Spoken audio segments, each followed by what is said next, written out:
Welcome to Sports Geek, the podcast built for sports digital and sports business professionals. And now, here's your host, who sometimes goes by the title Digital Navy SEAL, Sean Callanan. Thanks, DJ Joel. I'm Sean Callanan, and welcome to episode 394 of Sports Geek.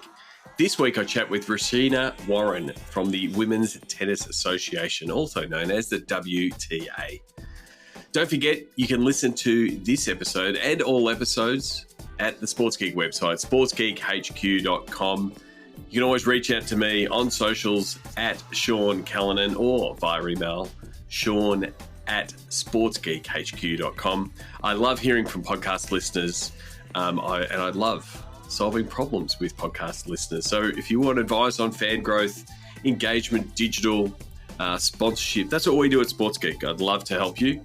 I really enjoyed geeking out on this episode, sweating the small stuff on socials with Reshina. So I hope you enjoyed it as much as I did. Enjoy.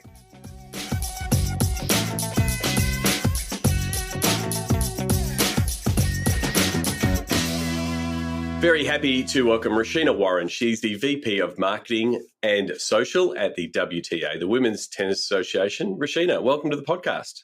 Thanks, Sean. Thanks for having me. Not a problem at all. Not a problem at all. I always start my podcast trying to find out people's sports business origin story. How did you get your start in the world of sports?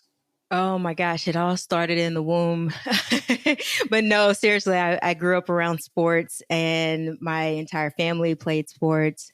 And so it was life. And so growing up in kind of the 90s, I'm from Texas. So, you know, Cowboys, America's team, Chicago Bulls and Michael Jordan and all of that. So sports was just really integrated seamlessly into my life. And so going into college, I actually have an accounting degree, which is kind of, we could probably talk about that later. I think that was what my intention was when I started you. I got really good scores in accounting. And I'm like, I'll do accounting. I don't want to do accounting. Yeah, let's go over here and do this social media thing, which my mom was very happy about. She's like, "What are you doing with your life?" So when I went to school, I played like a year of volleyball in college, and just really was still a part of sports always. Mm-hmm. And I started to kind of look around online, and I found Teamwork Online actually. And I found an internship for the Houston Comets. That kind of dates me a little bit. Yep. Because the Houston Comets, they're no longer a part of the WNBA, but had an internship with the Houston Comets, and I fell in love. And it was one of the most amazing experiences. I mean, I got I grew up watching the Houston Comets. And so to be able to work for an organization, see Cynthia Cooper, Cheryl Swoops, Tina Thompson, and all those amazing, Hall of Famers, being able to work with them, it was a great experience going into my last year of college. And so that was a summer internship. And then I was just kind of on the hunt to work in sports. Finished my accounting degree, but was definitely on the hunt to work in sports. And so that was kind of my first intro into the business side. And then I wanted to go into grad school, and someone told me about the sports management program at the University of Central Florida. So the DeVos Sport Management Program, where I received a double master's in sport business and my master's in business administration. And so I went into that, and kind of that just took off from there. My career took off from there. And so again, getting that early taste, with some internships and sort of getting that wider, I guess, sports scene, you weren't just in the financial, you're looking at ticketing and operations and sponsorship activation and that kind of stuff. Was it just something that's like, I want to get into? And just say, hey, it's a space that I can apply my skill set? Well, it was, starting out, it was like I didn't even know I could work in sports. And so, and no one in my family really knew about it. You just kind of saw you just saw it on television, right? Or you went to the stadium and you saw it and you never thought about, or at least I didn't as a young, immature child, didn't think about it. And I just took the opportunity, and my motto was basically, let's get my foot in the door and see what I like, what I don't like. And while I was uh, during my internship with the Houston Comets, I basically went around and I talked to different people. What do you do? And because it was an internship, I got a chance to shadow people, experience things. And then when I went into the sport business management program, I learned a whole different world, being led I was under the leadership of Dr. Richard Lapchick and Dr. Bill Sutton, who is, Yep. Bill Well Sutton known. is those two are the goats right there. And so really opened my eyes, and that program, the DeVos Sport Business Management program, really opened my eyes as well, because we were able to get real life experience. So going into sponsorship activation for the Tulsa Shock, which I helped start that WNBA team. Right after grad school, I did a sponsorship activation project for the Atlanta Hawks. My last year, it was kind of like our final thing, and we were put into groups of like 4 or 5, and we all had to pitch to the Atlanta Hawk executives. Yeah. And that was sponsorship activation. And so that gave me like, oh, I think I want to do this, because it was creative. It was merging brands. How can we activate different partners or go out to different partners and things like that? And so it really gave me a good taste of what I wanted to do. I just knew I didn't want to sell tickets. That was the one thing. I always, whenever I speak to students and things like that, it's just as important to figure out what you don't want to do as it is, figuring out what you want to do, because it's just kind of marks it off, right? Like, I don't want to do that. Most definitely, but also you don't know. Sort of sport does offer all these different avenues, and you sort of got to do a little bit of sampling of different things to know. A lot of people do start in sales because we always need to get the seats, cheeks on the seats, as I like to say, and understanding that as a marketer, but also understanding how you've got to work with those partners and those departments. So when you're looking at the world of sports, you're like, oh, okay, I played sport, I love sport, I want to work in sport. And early on, it's really broad. And then sometimes, you talk to graduates or people early in their journey, they go, oh, cool, I want to work at an NBA team, or I want to work at an NFL team. And they get really narrow in their focus, when sport is really wide, both in, breadth of, I guess, teams and organizations, but then also on the partner side, the people who are supplying technology and services to the world of sport. You spent some time at New Line, which is a streaming giant early in the space, and sort of, is that where you sort of learn a little bit more about sport from the other side of the business, but also it was still a relatively new time in the world of streaming. The term cable cutters was just starting to be invented. Mm-hmm. What was it like learning the ropes of marketing at a company like New Line?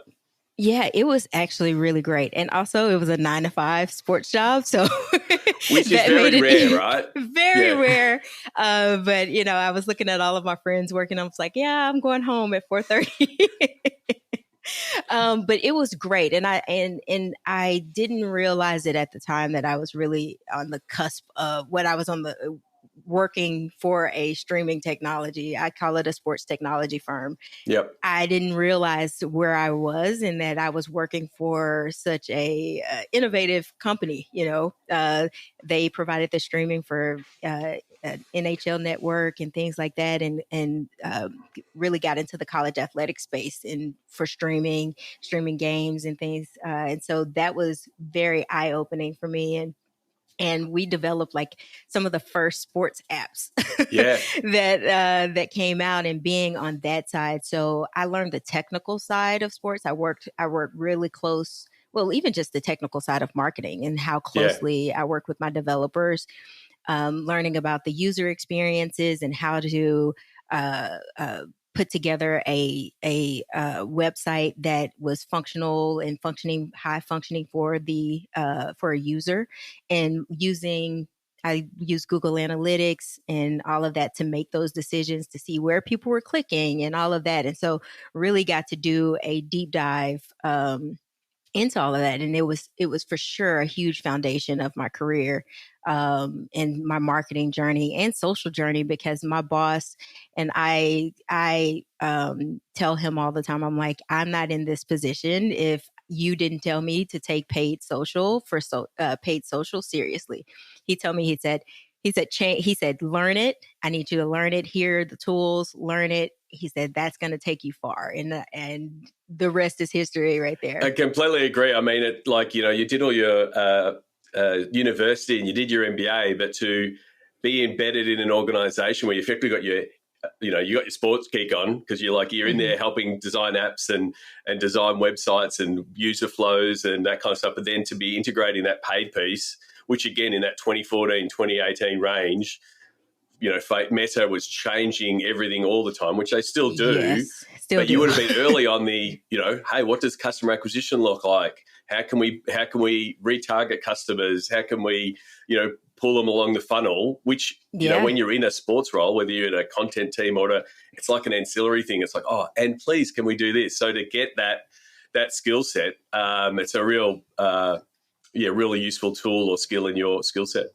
Yeah, because so the minor league hockey teams, we basically started their digital marketing. So my boss, he started their like Google Ads, running that, and it was subscription based and was really generating a lot of revenue by doing that. And so we basically took that model, and at the time we had like Pac-12, who is that? Oklahoma, UCF came along, and I basically kind of taught. I considered myself an extension of those athletic departments, and then taught them how to run digital. And I would do it. I would run it for them, or I'm a person who likes to teach. I teach you how to fish. I'm not going to gatekeep my knowledge, and so really looking at digital strategy and expanding that into the paid world. Because at the end of the day, the more revenue we generated for the colleges and those minor league hockey teams, then the more it was generating for us as well. We got a piece of that as well, and so that really set me up and helped me to learn customer journeys and looking at it in different ways. And then it was a bit of a no pressure situation, whereas I think if it within a team, there's a lot of pressure to sell the tickets and things like that. But this was an added bonus to an added service to these teams who are kind of just mostly paying for our website designs, our app designs, and then just paying for the streaming technology. But we recognized, and my boss recognized at the time, that like if we are able to do and invest some marketing into their streaming, then we can get a kickback of that. And it was definitely successful. Most definitely. We're definitely kindred spirits in helping more people understand, I guess, the commercial realities of digital and how you can bring in revenue. And so I think, the fact that, yes, there was the Trojan horse of, hey, we want more streaming, we want more subscribers and we get more money. But like, that's how digital makes money. Getting more subscribers, getting more ticket sales, and digitally savvy folk that are in the roles, whether they be digital or social or marketing, that have that intention and understand that is where you have the success, and you become well aligned with your commercial folk.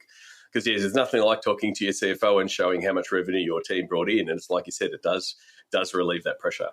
Yeah, for sure. But yeah, it was a great experience, and then from there, I got recruited, and I like to say Disney made me choose a major.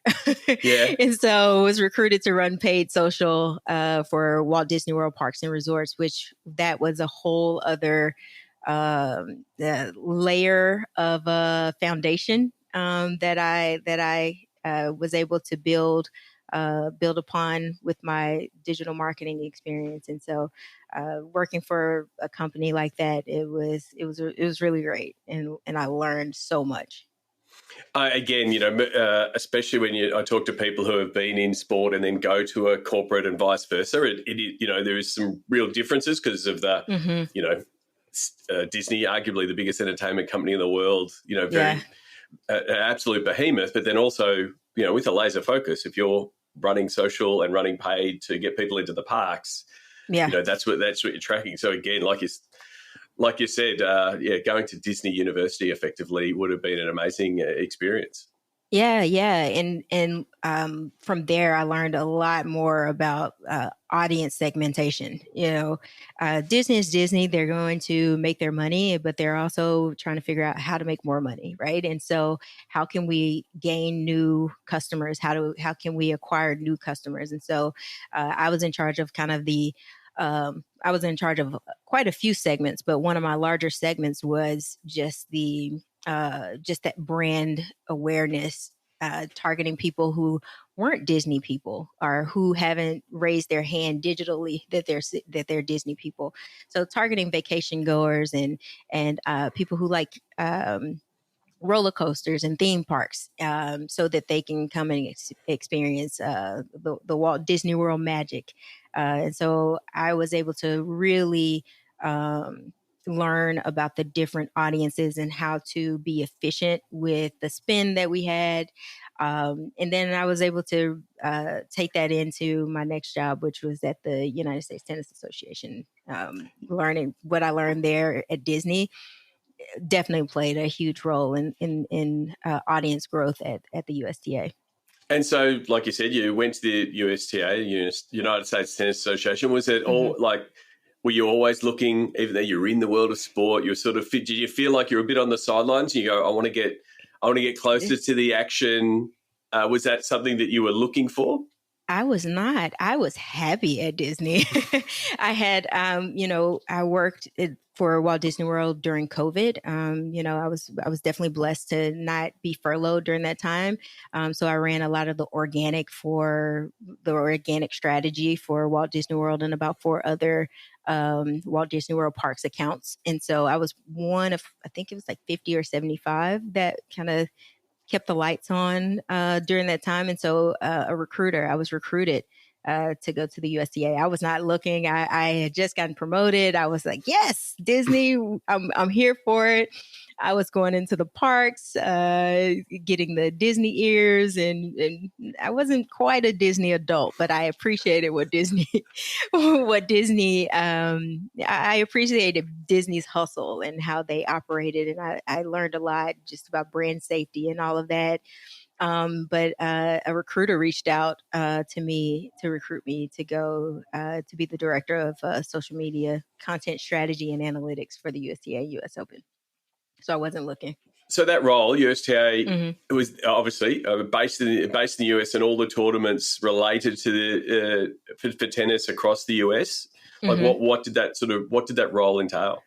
Yeah, so USTA is the national governing body of tennis in America. So growing from a community standpoint, so we had 17 sections that was running local tennis facilities, clinics, whatever, to grow, and we wanted to get more rackets in people's hands. And so that was the nonprofit arm. And then on the other side of that was the US Open. US Open, yeah.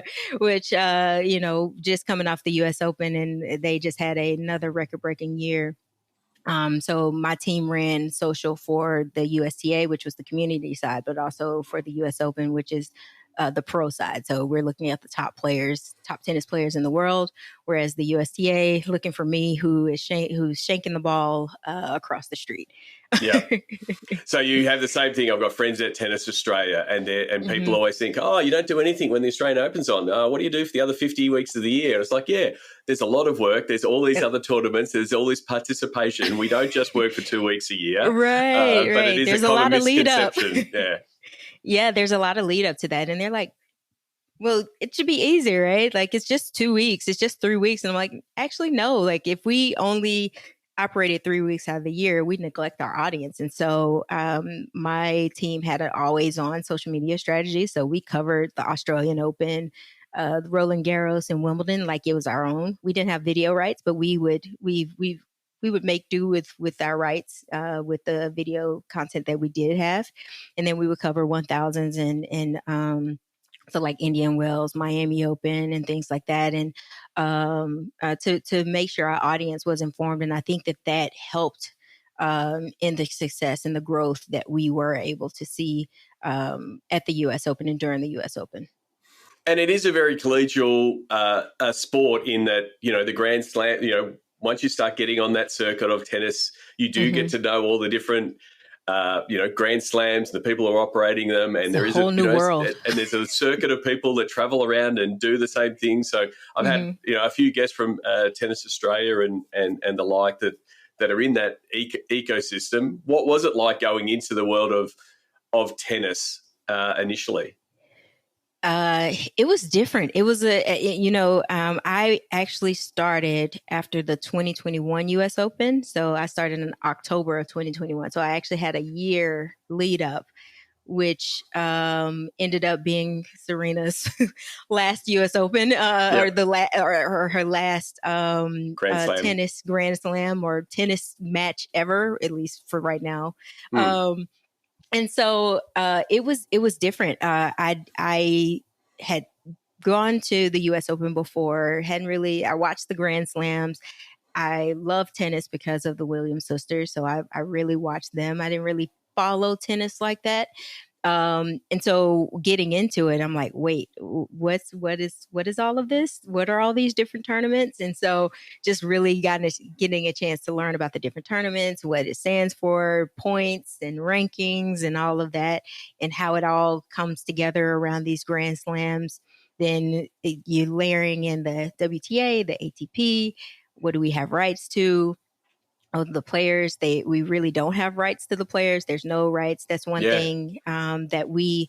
I did a presentation at the National Sports Forum this past year. Me and my social media manager, and people were like, "Wait, hold on. You don't get time with these players?" We're like, "No, we are not contractually obligated." So, within the sports social media world, they refer to the social media managers as the admin. And so the admin has a close relationship with the NBA players, the NFL players, and things like that. That is not necessarily the case, especially for the U.S. Open and the USTA. That's not necessarily the case. We see them definitely once a year, maybe twice a year if we go to a different tournament to gather content, because we try to get content leading up to the U.S. Open so that for us to have, or just to parse out content throughout the year as well. And so people are always shocked when I'm like, yeah, we have no contractual obligation. They have no contractual obligation to us at all. So if they want to skip our media station, they can. And so we have to kind of present compelling arguments and get very creative. If you take a look at the U.S. Open and the USTA social media accounts, like they get very creative to get in front of audiences and get new audiences. Yeah, most definitely. I mean, it does. We have the same thing where we do stuff with the NFL for the Australian and New Zealand markets, and we travel to the US for once or twice a year, and that's our opportunity to capture as much content that we might spread out over 12 months. Does it really make those? You really got to make those content capture moments and those things, and whatever you're trying to pitch, winners.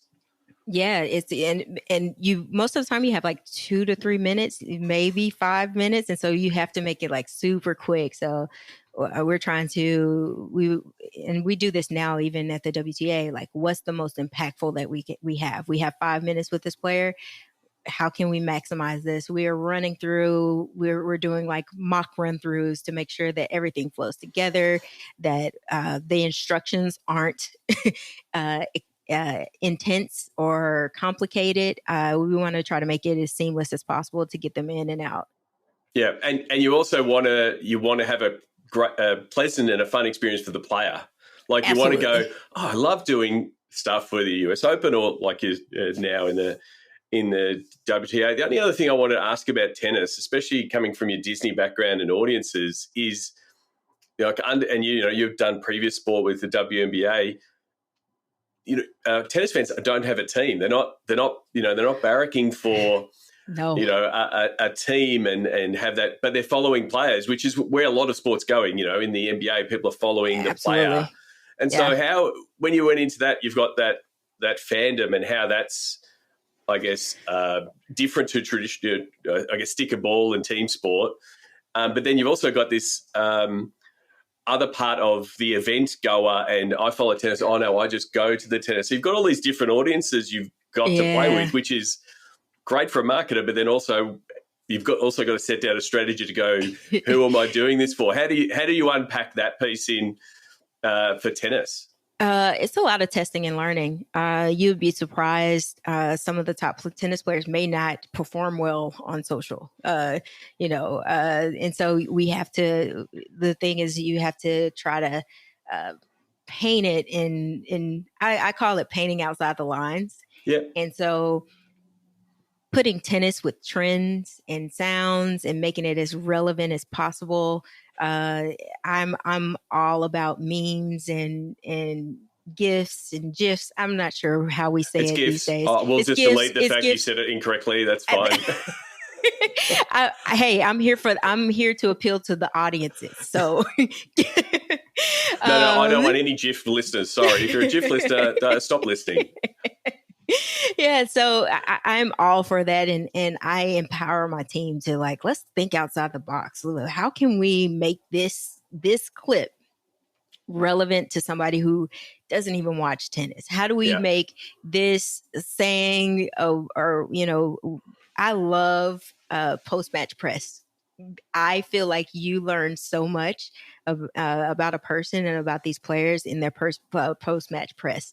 And you're able to clip those and put those out, and people are able to catch on to it, use them as sounds.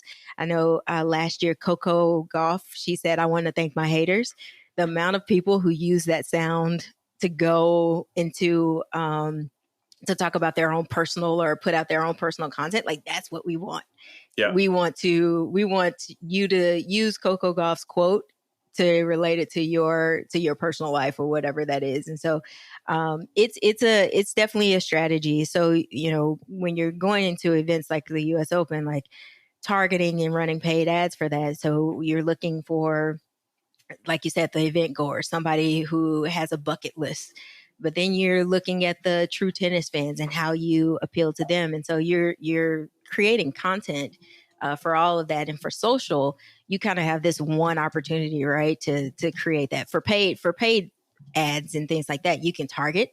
Yeah. But for social, when you're thinking about it, you don't want to alienate any of your audience. So you want to try to make it as seamless as possible, that the tennis, we won't alienate the true tennis, the tennis purists. Yeah. You want, but we will also attract a young audience. We'll also attract a sports goer. And then we'll just attract somebody who just thinks something is funny. And so we're looking, as my team creates content, and as we're looking to strategize on how we're going to lean into something, that's what we're looking at. It's a lot of, most people think it's the intern, that's the thing that's on social. Who gave the intern the keys? It's wait, we're seasoned professionals here. Yeah, we're well past that. We are seasoned professionals, and there was thought that went behind that post. There was thought that went behind that caption. If you thought that caption was just a coincidence, it wasn't. If you thought that caption, putting that together with this piece of content, this photo, it's not a coincidence. And so there was some thought that went into it. And so that's one thing that I had to kind of go around to people who work outside of social. They're like, "Oh, just throw it on social." And I'm like, "Oh, that makes me angry." Yeah. Please never say throw it on social. Marketers out there, or people that's out there that's listening to this, never tell a social person to throw it on social, because it's so much more to it than that. Because you are thinking about the audience. You are thinking about sentiment. How will this resonate with our tennis purists, with the new fan, with a sports goer? So all of that's being thought of in probably a 5-minute split second, 5-minute span of pushing this piece of content out. And in tournament, it's not even that. You probably have 15 to 30 seconds of okay, here's what I'm going to do. And you just have to trust your gut and go with it. We have some hiccups every now and then with that amount of content and matches and things like that. But for the most part, we're really thinking about all of those things as we're pushing out content. Most definitely. I mean, again, we've all had that. Hey, can you just throw this on social? But it's like yes, we can. The first thing is, but then what is the intention? What do you want from this piece of content? Do you want people to, and we use the phrase, when you're talking about that Coco Golf piece, we use the phrase digital face paint. We want our fans to, use it like if they're using that content, then that's them putting their hand up and saying they're a tennis fan or they're a Coco Golf fan or they're a fan of the humor that's in tennis. And then that builds them on the escalator. And that piece of intention, and, we're always working with our social team or clients, we're saying, why are we posting it? What's the, and that's, getting your team to ask that question and then, point back to your board or what your strategy is. Absolutely. And you're right, in the same way that a tennis player is deciding as they pull their hand down whether they're going to put backspin on it or not put backspin on it or whatever, the same thing applies in social. It's like, how am I going to do this? No, this fits better for this, this platform over here because that's a different audience. So again, that's where it's getting more and more complex. How do you go about training, either training staff or instructing staff, or conversely, learning from staff that are, deep on those platforms to keep evolving that piece? Yeah. So my motto is let them cook. So I let people operate in whatever their strengths are, and just seeing how are you going to approach this? How do you approach this situation right here? If this were to come up, yes, there's an overarching strategy, but I want you to cook within that strategy. I want you to perform and do what you do best within the strategy that we've set forth. And, going into, say, like the US Open, it's not like an NBA season or NFL season where you can we'll try something else next week. Oh no, there's another match that starts in like 30 minutes. So you either act now or you don't act at all. And so we really have to be quick. And so I am a person who take a look at the pieces that I have and then let you operate in that. So I came into, for the USTA and here for the WTA, I've come into an already established team. So I've, take my couple of months to take a step back, look from a leader's perspective and figure out what pieces we have, where we have maybe strengths, weaknesses. And I'm asking my team, like, what do you feel your strengths are? Where do you feel your weaknesses are? Where do you want to grow? Where do you see yourself going? And then wherever they say, I'm going to let you operate in that until I say I don't know if that's your thing. And then we have a conversation about it. But yeah, I am one to let people operate and I can't, especially going into the US Open, you can't micromanage. If you micromanage, the team, I think our first year we hit 1 billion. Our second year we hit 1.65 billion engagements. That's not happening with a micromanager. That's not happening with someone who's not letting someone cook. And I love food, so I'm going to relate it to food. You don't go and mess with the chef, right? You don't tell the chef that they need to put a little added salt or pepper or something in there. You let them do what they do. And so that's kind of my motto. And then if they need to go from posting on TikTok instead of posting on Twitter, then let's do that. Let's operate in you being excellent. I think your chef analogy is a great one because effectively you're like the head chef and then you're your digital and social producer like line cooks, and it's it's coming through and you're seeing it come through the pass and you're like, yep, that looks good. And you've got that intensity, the Grand Slams, the Olympics. You don't have that week to week, Monday morning quarterback. How did we go? It's like, no, you've got 14 NFL games in 14 days. That's sort of what it's like. I say it's a Super Bowl. I described it as a Super Bowl every day for 21 straight days, about for about 17 times a day. Yeah. I think the team of the Aussie Open have the hashtag sleepers for the week for that 2 weeks. It's like, we'll just power through. And yes, that week after we probably will have some sleep, but for that 2 weeks, it's pretty intense. Yeah. And so, and we, during that time and during those Grand Slams, like it is a grind. You are just, you're there, you're in it. And I would always tell my family and my friends and my god kids, I have god kids and things like that. I'm like, hey, just give me a FaceTime, just bring me out of the tennis world just for a little bit. Just say hi. Let me talk to my little babies and things like that. And then I go back in and I'm charged up and ready to go. But yeah, during that time, it is definitely a grind and a hustle, and matches going until 2:30 in the morning. And so I can't be there from 8 a.m. to 2:30 in the morning. So talking about letting someone cook, like I trusted my team to be able to, I knighted them. I'm like, hey, you make the decision. I trust your decision. And if you think that your decision wasn't right, just let me know why you made that decision, and we can address it the next morning. So, yeah. Yeah. I mean, it is a terrific philosophy because, again, then you're empowering your team to, and they're looking for the latest trends or what's working. And again, you can't have a meeting to say, oh, this actual piece or this thing is trending, we need to jump on it. It's like, no, it's happening. We're running with it. If it's a, certain thing that's happening through the tournament, like it's, oh, cool, all chips in, let's push on that kind of stuff. So having that flexibility is super important. You mentioned, we haven't even spoken about the WTA. We're talking in the tennis world, but you're still relatively new in the role for WTA. First of all, how is working for the WTA, the Women's Tennis Association, different than the USTA? Yeah, so now there's more touch points, right? So the team has more touch points. It's I have someone in Guadalajara right now who's on the ground, and we introduce our social media team, our video production team. The players actually know some of our video production team and come to them with ideas and things like that. And so there's more touch points, which means you can get a little bit more personal and have more personal content that goes out there. And so,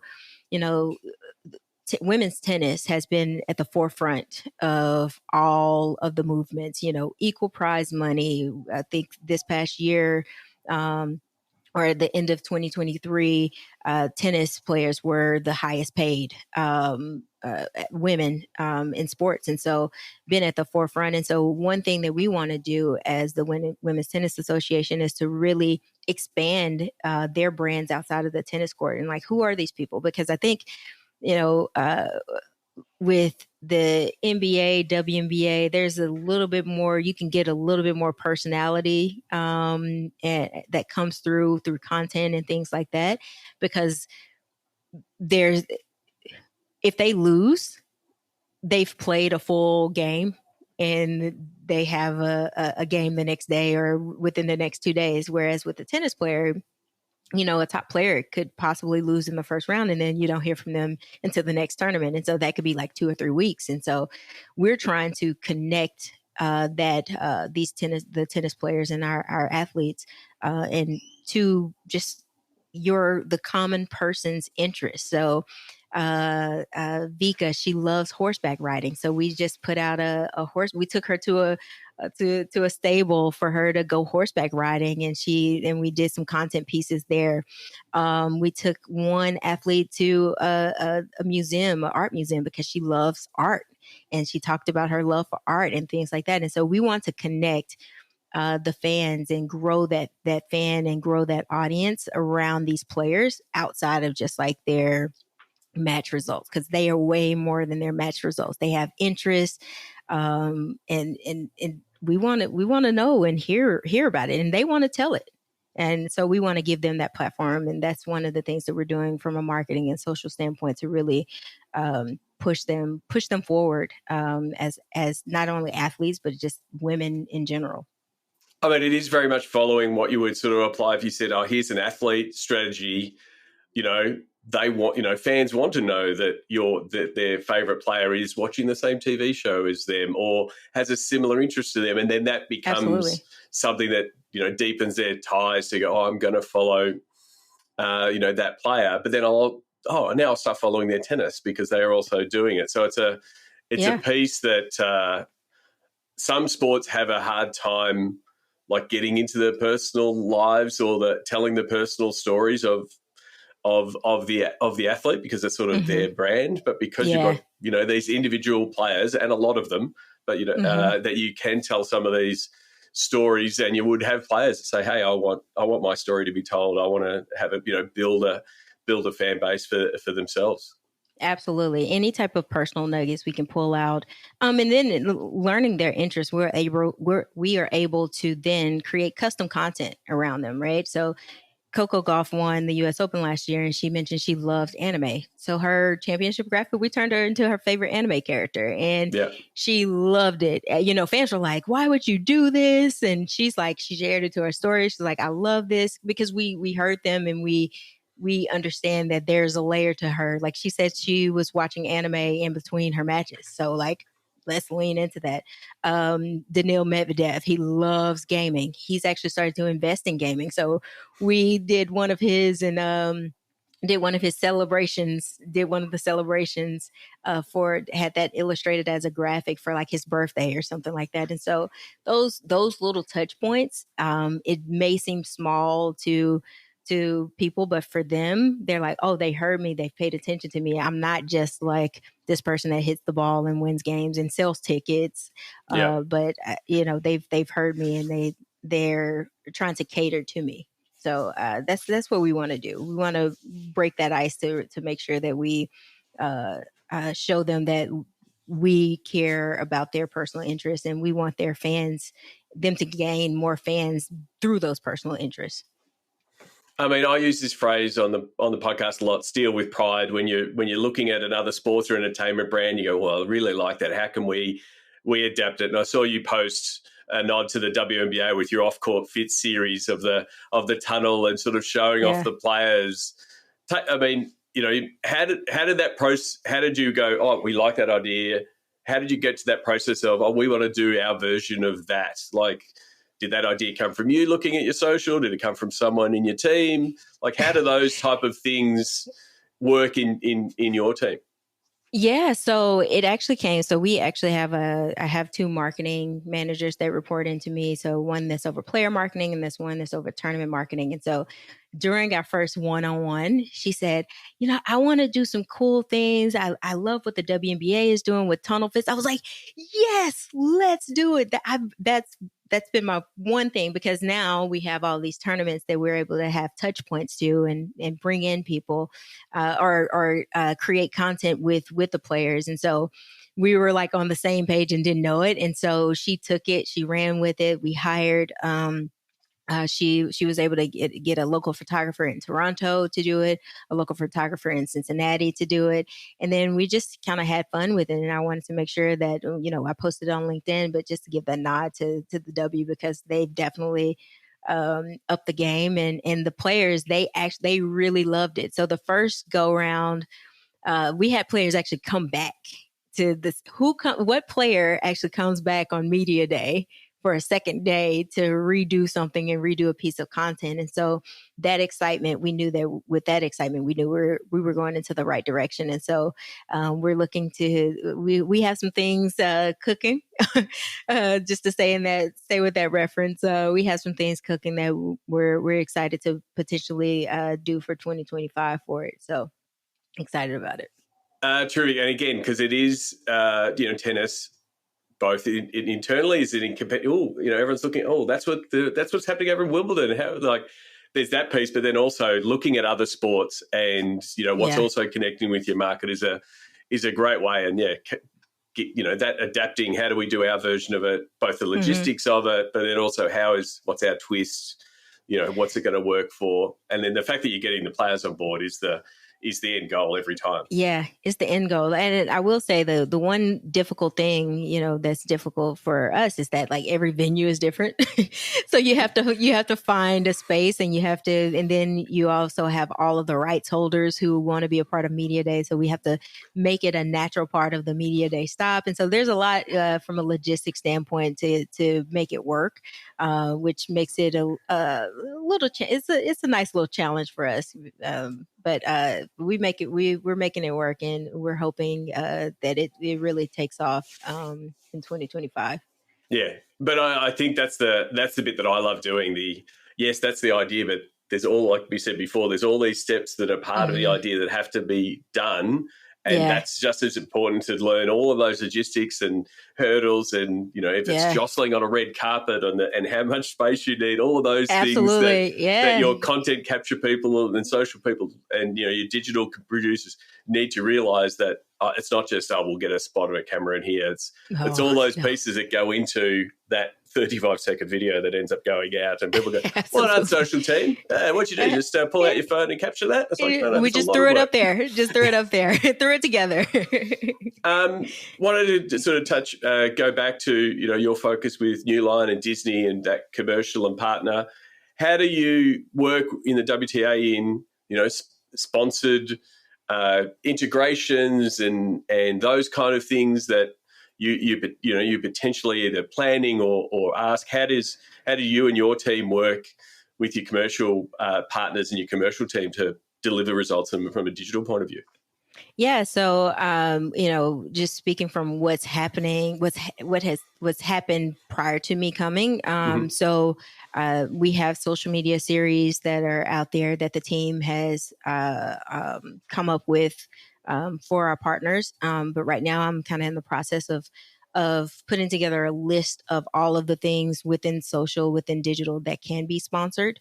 Yep. That's something that I did that me and my team did for the USDA and US Open, and we had great success. And so we're looking to do that and looking to monetize that, figuring out our rate card and making sure that that's all right. But yeah, so we're currently, we work hand in hand. We have a weekly meeting with our partnership team. But yeah, we right now we're going to go into a brainstorming phase to figure out like, okay, what content do we want to push out? What do we want to do? What can be sponsored? Just to give our sponsorship team at least something to arm, a little bit to arm them with to go into a pitch meeting. But then coming out of that pitch meeting, we want to make sure that that the brands, that the content align, and it's not something that's just like, oh, let's just slap a logo on that. We want to make sure that, okay, this is your focus, this is your tagline. All right, let's figure out how we can make this a seamless partner integration. Yeah, it's absolutely vital. I mean, there'll be a lot of listeners nodding that have been in a situation where something has just come down and said, oh, this is this social piece that we've sold to someone. Can you guys put it out? And it's like, well, yes, the answer is we're always a yes, we can, but it's like, it's got to, it's got to be that triangle of fit for the fan and fit for our platforms and fit for our sponsor. And if you don't have all of those things working, then the tripod, if it's a tripod, it falls over because it's only got two legs working. Oh yeah. My motto is to make sure that the social media team has a seat at the table from the very beginning, because what I realized is that I saw it as I'm hearing someone talk about their goals and objectives. I'm already looking at it from a social standpoint. Yeah. You as a partnership person, you're probably looking at it in all different kinds of ways. But I am hearing it directly, and I'm able to speak to it potentially and ask potential questions and maybe set some expectations of what we can do and what we're able to do. So I always say, make sure that social media, someone on the social team has a seat at the table for those pitch meetings. Even if it's just like a fly on the wall, being a fly on the wall, you don't have to be in person. If they can just listen in. And we transformed that when I went over to the USDA for the US Open. And I mean, if you look at the sponsored content that's being pushed out, it is very social first. You're not I think prior to it was just like, hey, throw this Amex benefits on a TV spot on the channels. And we're like, wait, no, it doesn't make any sense. And so, and then I came from paid, so I could speak to the paid aspect of it, of being like, okay, well, if you want to use our brand for that, like, let's put a targeted campaign that's actually going to get you the results that you want, instead of just a post with a couple of hundred likes, And so was really able to speak to that, and arm our team to be able to speak to that as well, to fight for what would make sense for our audience and for the channels and for the brand at the end of the day, and the partnership. And it's really good, even in that point where your team is ideating and come up with new concepts, to also like have, for you to be proactive as a team to say, oh, we're building out this new asset. This series is going to be really good. It's going to hit this type of audience, and effectively give that olive branch or give that asset to a commercial team and say, is there a partner that fits for this type of content? Because we're going to build it anyway. And sort of get in that piece of not always, making it a two-way street between, digital and commercial. Is sort of how to get the relationship to work. Yeah, and we're thinking, and that's where, we're going into brainstorming and planning to figure out, like, okay, like, what do we want to do? And sometimes it's a proof of concept. So even for the USTA this year, the previous year, we did like a Glee cap, and so it was a daily Glee cap. Or Glee style recap of what happened. We did it and did that for just to test it out. And then I think this year when I looked, Chase had sponsored it. And so sometimes you have to do a proof of concept, but we were able to do that proof of concept. Hey, here's what we have. Look how it performed. I think this is a good sponsorable asset. And then we're able to, then from there, you're able to slap a logo, and maybe even you can add in some. The good thing with content is that you can add in those lines and those goals and objectives in there easily. It's so easy to do it within content series and things like that. And so you just, as I say, you got to let the social team cook and let them figure it out and make it work for you. Most definitely. And it's really important that the commercial team who are out there selling all the time, that's their job, know that you've got this cool content either in the pipeline or it's happening. Because that recap you were talking about, most likely that got sold in a hospitality suite last year to go, have you seen this? And then someone at Chase falls in love with the series for the rest of the tournament. Like, guys, we want that for next year. And it just becomes, it helps their sales process. Lastly, I mean, we've talked a lot about the, running socials and those kind of things. The tech stack in social, it's grown year on year, even in your time, new tools, and you would have worked with different tool sets at New Line and Disney than you work with at Tennis. What does what's your current social tech stack look like? What are some of the social and digital tools that are helping you and your team succeed? Yeah, so we use WSC for all of our match highlights, and so that definitely saves a lot of time with their automation, being able to automate points. Slate, which is like a content creation app that's on your phone. You can put in sponsored elements. You can put in your brand. Put in the branded piece and have the brand kit there. So, your brand kit is right there. You don't have to, play around and remember all the color codes and things like that. It's already right there for you to use. And so you're able to really, as content consumption, the consumption of content is going into like, we want the raw, authentic, all of this like overly edited stuff. We don't want all that. So being able to really, film something on your phone and just put your logo or put your branding into it so easily and then push it out. That's been easy. Really, really helpful. And then we also have like Pressbox Graphics, which is a little bit more, a little heavier, which I think they're Opta now. They are. But Opta. And so being able to push out scorecards and branded quote graphics and things like that. So that's kind of where we move in and out of on the day-to-day. We're onboardingmonday.com for our content planning. Being able to plan and work cross-functionally. And then we use Hootsuite for our analytics and pulling that in just to make sure that we're trending in the right direction. So many of those tools there, and yeah, we're lucky enough to use a bunch of those. The Clip Pro and that's the WSC, being able to automate and just get all out there, and then you just get to decide some amazing stuff. A lot of the tools that when I'm talking to different, it is about first, fast, and being accurate and authentic. So it's like all those tools you sort of described help you get that clip, get that shot, get that sideline video that you've captured out as quickly, cleanly, and branded as possible, because that's just the world we're now living in social. To go, hey, you are competing with other tennis content providers, broadcast. You're working with your broadcasters, but you're also competing with your broadcasters, and so it's a fine balance to go. It's fast moving space. And then you're competing with the 20,000 people who are on site as well. There was not a funny moment, but like when Michelle Obama was there last year, everyone else was able to post that she was there.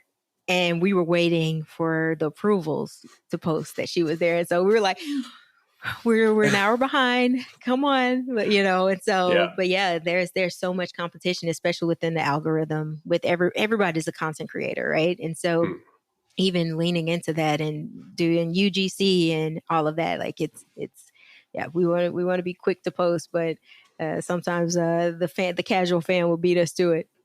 No, most definitely. Reshina, I really do appreciate you taking the time. I want to get to the Sports Geek closing five. You mentioned sport was a big part of your life. Mm-hmm. Do you remember the first sport event you ever attended? I actually thought about this and I could not. And I think that's because I'm super spoiled working in sports, but I will say I grew up in Texas. So it's all about Friday Night Lights. It's all about Texas football. My high school team they were great. They were state champions. Actually won an ESPY for one of their games. And state championship is at Cowboy Stadium, at the Dallas Cowboys Stadium. So I'm a little kid in elementary school going to the state championship of my future high school. So that was pretty amazing and definitely memorable. I definitely remember that. It wasn't a professional game, but Friday nights in Texas, like it's all about football. Well, that's completely fine and completely valid, and it's not an answer anyone can Google, so it is your answer. You would have been to a lot of sports events in your time, and as much as the social and digital community has evolved, so has the world of food at sports events, especially at tennis. It seems to be leveling up. Do you have a favourite food memory or a go-to food at a sports event? Hot dog. Always a hot dog. You got to get a hot dog. all the fixings? It depends on where I am. It depends. But mostly just give me like mustard, ketchup, and I'm good to go. But I will say if I'm going to a stadium and they're known for something, I'm going to try that. What they're known for. So for the U.S. Open, I'm getting a honey deuce. For Wimbledon, I'm gonna get strawberries and cream. And a Pimm's.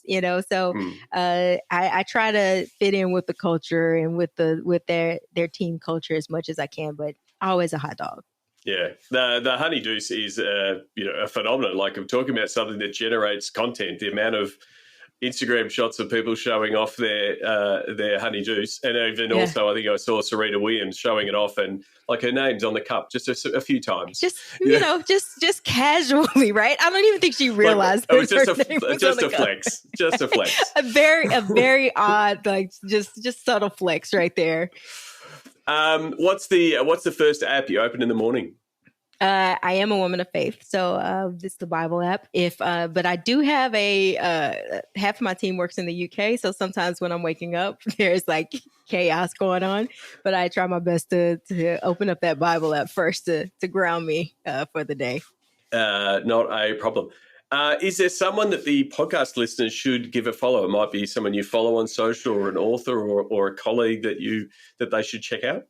Oh, you know what? I was actually thinking about it from just a social account and how they are operating right now. You can that is more than that. You can do that. I was thinking about this, and so don't want to go political, but if you give the Kamala HQ a follow and just like strip back what it's about, but like how they are really leaning into just like Gen Z and trying to get that young audience. I think it's going to be, I think that's one that's going to be studied here in a couple of years, win or lose. Even if she loses, I think that will be an account that's studied, and that strategy, and how that team just kind of let the interns, as they would say, run it.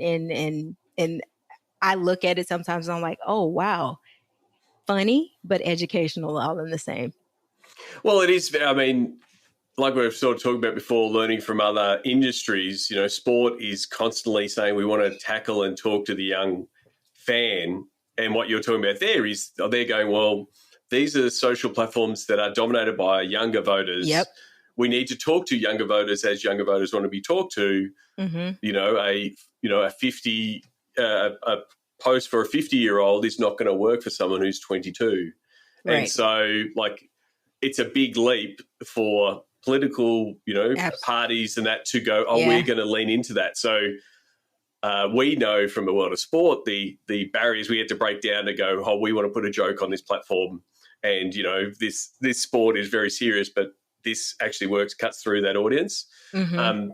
I think there is a lot to learn. I mean, if you even look back at the early use of, if you're looking at political marketing, like how Obama used paid, and sort of changed the game when Meta was the platform of choice for most people. Like it's always a place to go, hang on, what's happening over there? And then, like we've said before, how can it be applied to your sport? So not a problem with the answer. It is very much hey, who should people follow? And again, I think more the reason is more the point. Absolutely, because that's the thing. That's the question right now. It's like, how do we, this Gen Z, this Gen Alpha, all these new generations that's coming up, like, how do we talk to them? And I think that they are doing a great job right now of like listening to their audience and leaning, like, I mean, you have a presidential candidate talking about they're having a brat summer, like that is, and that's totally what some of these brands are missing. And I think maybe they should let the intern get a hold of the keys. But that's the thing where one, there's discussions going, when are we using Riz and Skibbity in our copy? Right. And it's like, and then there'll be people going, what do those words even mean? Right. And it's like, well, eventually there's going to be a pro league or a team or someone that's just going to start using those terms. And Absolutely. There'll be people going, I need to, it's not on Urban Dictionary. Where do I look these words up? Yeah, I do need some type of social media dictionary or something like that to.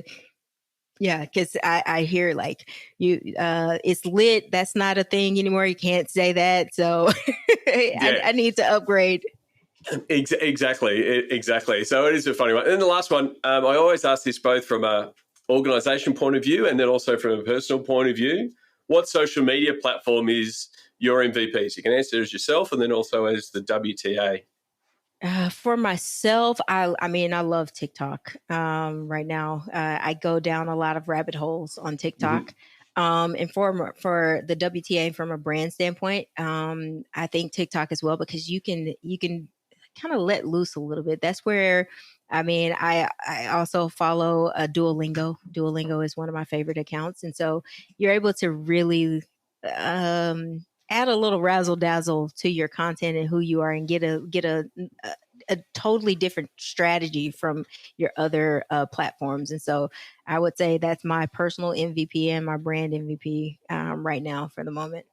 Most definitely. Well, Reshina, I really do appreciate you taking the time. We've run long, but that always means I've enjoyed the conversation. And so hopefully everyone else has. If people who have been listening to this podcast want to reach out to you, what's the best way for them to do that? You can reach me and connect with me on LinkedIn, Reshina Warren, Reshina. There we go. Reshina, thank you very much for coming to the podcast. And hopefully, if you come down to Australia for the Australian Open, I only live 20 minutes down the road. I'd love to catch up with you in January. Oh, awesome. Yeah, I'll definitely connect with you. Looking to help your digital or sponsorship team? Book in for a Pick My Brain session with Sean Callanan to help your team level up. Book now at sportsgeekhq.com/pickmybrain. Thanks again to Reshina Warren. You can connect with her on LinkedIn and follow her on X, Ms. R. Warren. And please check out her sneaker collection, much like mine. We do have a large and colourful sneaker collection. We will put links to Reshina's socials and the way you can connect with her in the show notes, sportsgeekhq.com/394. Just to continue the discussion, I really wanted to, double down on the importance of copy as much as creative. I know we sweat the creative and the video and what gets done visually, but the copy does do a lot of heavy lifting. And I'd really be interested in, what emphasis does your team place on the copy and the tone for each particular post? I really think it's worth the effort. And sort of as I discussed there with Reshina, it's not a matter of just chucking it up on the platform. The copy can drive engagement, drive more conversation, drive sharing. There's things you can do, both with the words and the way that they're written and the way that they're spaced, that can really help. Do you have a process to both review and refresh that? We regularly check in with our clients and then work with our content producers on how their copy is evolving, so it doesn't get stale, so it is working. And then the other thing you've got to think about in sport is maintaining consistency across multiple staff. It's great when you've got one person that's managing an account, it's their voice, their tone, but if that person moves into another role or leaves, how do you keep that consistency across your brand? I think it's really important. These questions that we help answer a lot of the time, if you haven't asked them recently or you want some help with understanding your tone and how you should apply it, please reach out. Sean at sportsgeekhq.com. I'd love to help you. We're working on a few things, both from a process point of view and how we tackle it from a review, but also some AI tools that help ensure or at least check for those consistencies. And then the other thing I wanted to mention on the back of our chat, we did say who would be the first team to do a skibbity post.